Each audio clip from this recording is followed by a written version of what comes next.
Seguimos con el debate y los distintos puntos de vista acerca de la reforma tributaria aquí en CNN Chile. Nos acompaña ahora para conversar al respecto el economista Klaus Schmidt-Hebel. Klaus, gracias por estar con nosotros. Gracias a ustedes, Daniel. Un placer estar acá con ustedes de nuevo. ¿Podemos predecir o intentar predecir al menos cuál sería el efecto de la reforma tributaria sobre la inversión, sobre el crecimiento, sobre el empleo en Chile? ¿Es posible tener al menos algún acercamiento a aquello? Lamentablemente no hay estudios hechos, ni encargados por el gobierno, ni hechos por la oposición, ni hechos por los académicos. Nos pilló como país un poco por sorpresa, aunque yo creo que es obligación del gobierno hacer estos estudios porque es una reforma grande. Sin embargo, lo que yo he hecho es revisar la evidencia internacional de reformas muy distintas.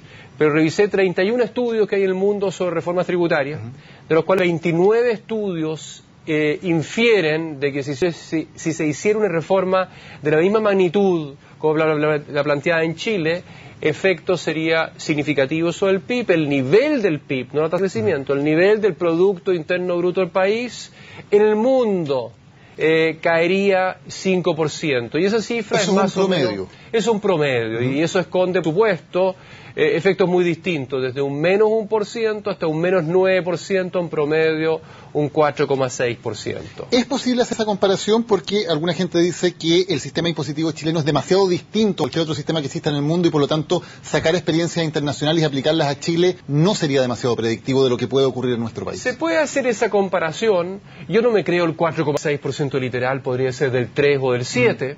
Pero se puede hacer comparación porque esos estudios a su vez reflejan sistemas tributarios muy distintos.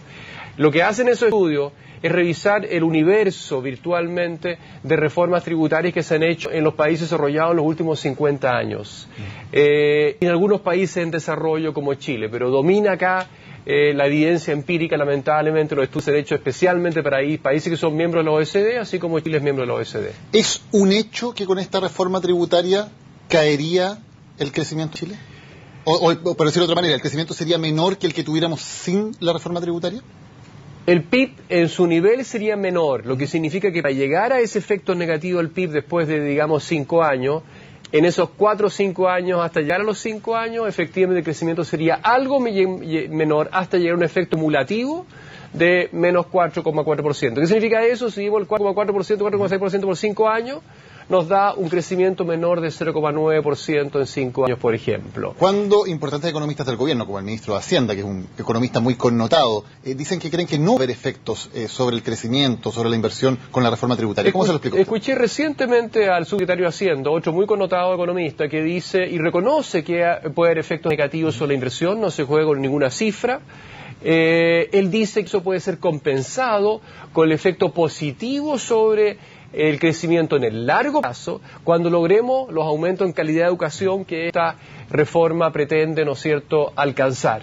Tenemos el corto plazo, 5 años, ver que es caída del PIB, compensado eventualmente con mayor PIB en el largo plazo, que puede ser ese efecto mayor o menor, depende de cómo se haga la reforma de educación. Ese es un efecto que puede tener sobre el crecimiento una reforma tributaria. Otro efecto, ¿va a mejorar o no la distribución del ingreso en Chile esta reforma? Mi impresión es la siguiente: si uno hace el cálculo solamente el efecto directo sobre la distribución del ingreso, vale decir cómo van a ser los ingresos de los sectores más altos después de la reforma, pagando bastante más impuestos, en comparación con los niveles de ingresos de los sectores medio-bajo, esta reforma puede ser más igualitaria, puede reducir la brecha de ingresos. Pero la gente reacciona, y por tanto hay que ver los efectos indirectos. La gente reacciona a distintos tributos. Le doy un ejemplo a usted, por ejemplo, de lo que está propuesto por la reforma. La reforma propone de que no solamente caiga, y eso es regresivo, la tasa de impuesto marginal a las personas de un 40 o un 35%, sino que además privilegia cierta forma del ahorro a las personas. Por ejemplo, privilegia los depósitos a plazo, las cuentas de ahorro, la inversión en fondos mutuos y la inversión en ciertos fondos de inversión pública, que excluye o reduce significativamente la carga tributaria de personas de altos ingresos.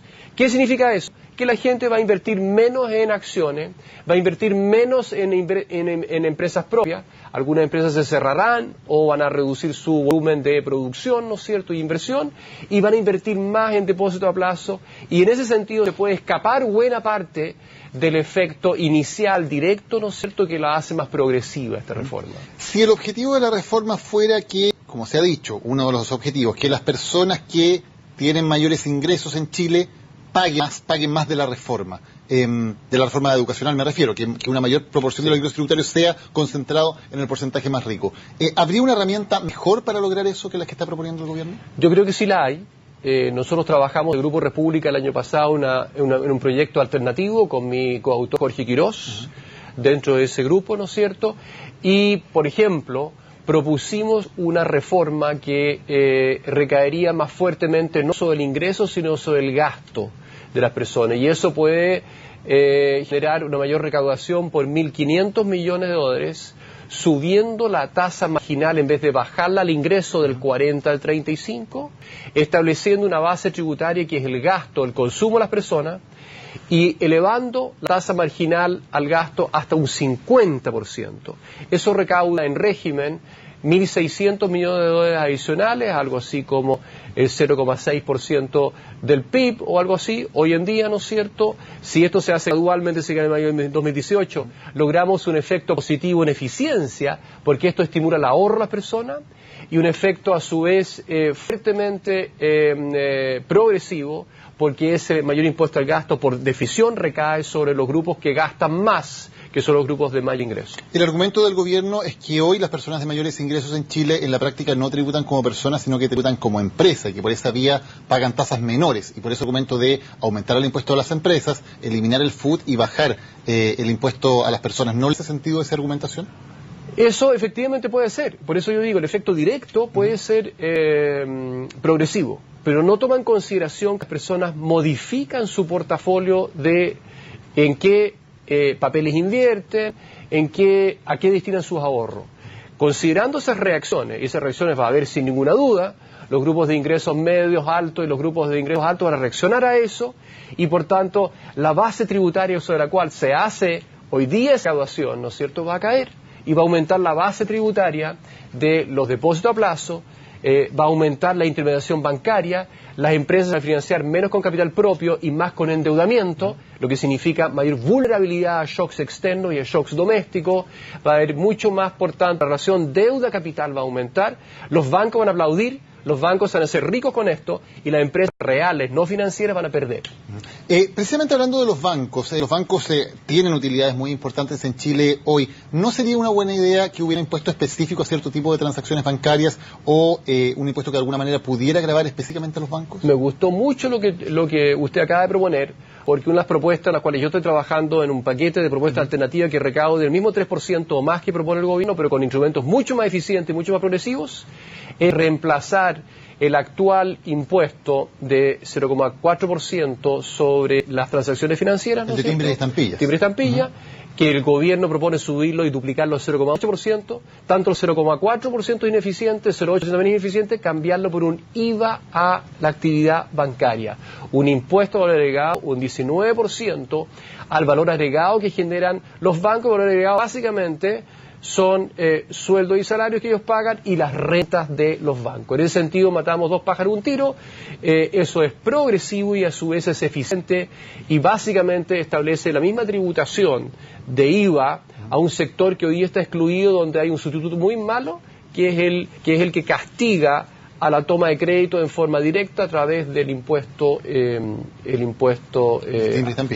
timbre estampilla. ¿Y esta propuesta alternativa no se encarecería el valor de los créditos? ¿No tendría un efecto sobre los créditos que pide la gente? Tendría un efecto también sobre toda intermediación financiera, no solamente sobre el crédito, sino que sobre la gama de servicios financieros, y se repartiría, ¿no es cierto?, sobre todo el valor que agregan los bancos a través de todos los servicios que ellos cobran, porque no solamente sobre los créditos, por tanto el margen efectivamente aumentaría en algo, pero también aumentaría el costo de todos los servicios financieros, porque tendría que cargar IVA a cada uno de los servicios financieros que cobrarían los bancos. ¿Cuánta plata se podría recaudar con ese IVA a la actividad bancaria? Más plata que el actual 0,4% de impuestos y estampillas, y yo estoy estoy preparando algunos cálculos en ese sentido, pero no me cabe la menor duda que eso es más recaudación que el que recauda actualmente con el 0,4%.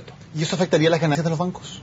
Sin duda, sin duda eso afectaría la utilidad de los bancos, eso afectaría toda la actividad bancaria y va en la dirección exactamente contraria que propone el gobierno de generar incentivos para invertir en instrumentos que son típicamente bancarios, que son cuentas a plazo, depósitos a plazo, que son depósitos de ahorro, que son fondos mutuos que típicamente los manejan los bancos a su vez, donde hay exenciones tributarias en la actual propuesta, que es malo desde el punto de vista de eficiencia y malo desde un punto de vista de mayor progresión en la distribución del ingreso. Otro sector que tiene ganancias importantes en Chile es la gran industria minera. ¿Hay espacio para poder tener un impuesto especial, por ejemplo, aparte de los que sabemos ya existen, a la industria minera en Chile? No hay ninguna propuesta en esa dirección que yo recuerde, ¿no es cierto?, en las 165 páginas de la propuesta de reforma tributaria del gobierno. El sector minero se ha afectado, sin ninguna duda, a través del ingreso, del mayor impuesto de primera categoría. ¿No debería haber algo específico hacia el sector minero? Yo creo que ya existe un impuesto específico, existe el royalty, existe un impuesto específico a la minería per se, ¿no es cierto?, más allá del royalty, más allá del impuesto de primera categoría. Las empresas extranjeras tributan hoy día el 35% cuando remiten sus utilidades para afuera. El gobierno no lo ha propuesto, nadie habla hoy día de eso. Yo no lo descartaría, pero tampoco es un tema que yo necesariamente empujaría, porque esa reforma ya se hizo con el royalty hace unos 10 años atrás. Hoy el sistema tributario descansa muy fuertemente en el IVA. Sabemos que el IVA es un impuesto bastante regresivo porque la gente de escasos recursos que gasta todo lo que gana tiene que, en la práctica, el 19% de sus ingresos se van a pagar el IVA. ¿Hay alguna posibilidad de pensar en que el IVA, no ahora, pero a mediano plazo, pudiera empezar a reducirse, pudiera empezar a bajarse, o eso es imposible? Yo creo que sí. Yo creo que sí. Eso va por el lado de que parte del IVA se podría reemplazar por la propuesta nuestra con Jorge Quiroz de establecer un impuesto fuertemente progresivo sobre el gasto en consumo total de los distintos grupos de ingresos. ¿Qué significa eso? Una persona que gana 100, ¿no es cierto?, y gasta 100, pero ese 100 es poco, paga 0 impuesto al gasto y 0 impuesto al ingreso bajo esta propuesta.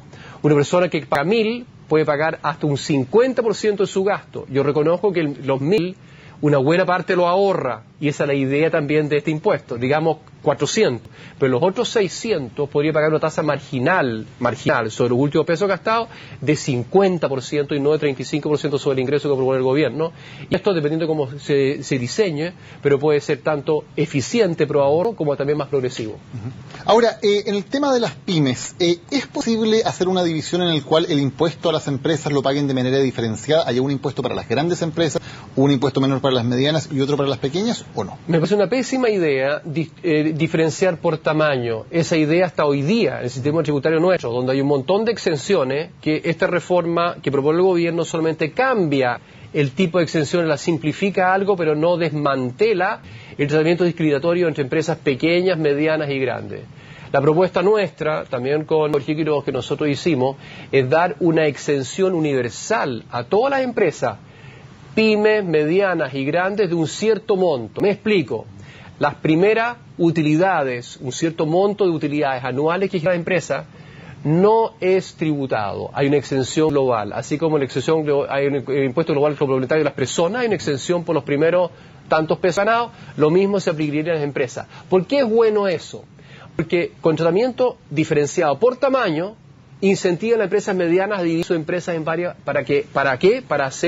Para eludir de alguna forma impuestos a esa forma, dividiendo la empresa en varias chicas y por tanto no pagar impuestos de primera categoría. Eso me parece ineficiente, me parece malo. Es mucho mejor una exención universal, como existe el global complementario de las personas. Usted lideró hace un tiempo un trabajo bien interesante porque era de gente de distintas ideas y de distintas especialidades también en Red Pública, pensando en varios temas distintos de Chile que no solamente tenían que ver con la economía. Se proponía en el informe final, por ejemplo, de analizar las drogas, entre otros temas. ¿Se discutió el tema del aborto? Hay varios temas que en el Grupo Red Pública nosotros de un comienzo decidimos no abordar. Y en parte porque nosotros también tuvimos personas que no estaban dispuestas a conversar sobre eso y el aborto fue uno de ellos, que no lo tomamos. Hay otros 59.314 temas que no abordamos en Grupo República, apenas abordamos 18 temas, 17 temas. El aborto no lo abordamos y otros temas también que se pueden llamar valóricos, éticos, no los abordamos. Creemos que hay otras instancias y otros grupos que perfectamente lo pueden abordar incluso mejor porque saben más del tema que sabíamos nosotros. Pero ¿es todavía un poco difícil discutir, debatir sobre el aborto en Chile? Se lo pregunto a raíz de experiencia. No, nosotros nos concentramos en los temas del día, y el día era el año 2011, 2012, 2013, muy fuertemente educación, ¿no es cierto?, los pingüinos en su versión 2 a partir del 2011, los problemas de los estudiantes, el malestar en la calle, de eso nos hicimos cargo. Y ahí ese tema no era de los centrales que nosotros percibíamos en ese momento, lo que no significa que hoy día no sea un tema importante. ¿Cuál es su opinión personal al respecto? Me voy a excusar de plantearla en este foro. Perfecto. Klaus Schmidt-Hebel, muchas gracias por haber conversado con nosotros en CNN Chile. Muy bien, gracias. Vamos a hacer una pausa, ya volvemos con más. Esto es Resumen Ejecutivo en CNN Chile.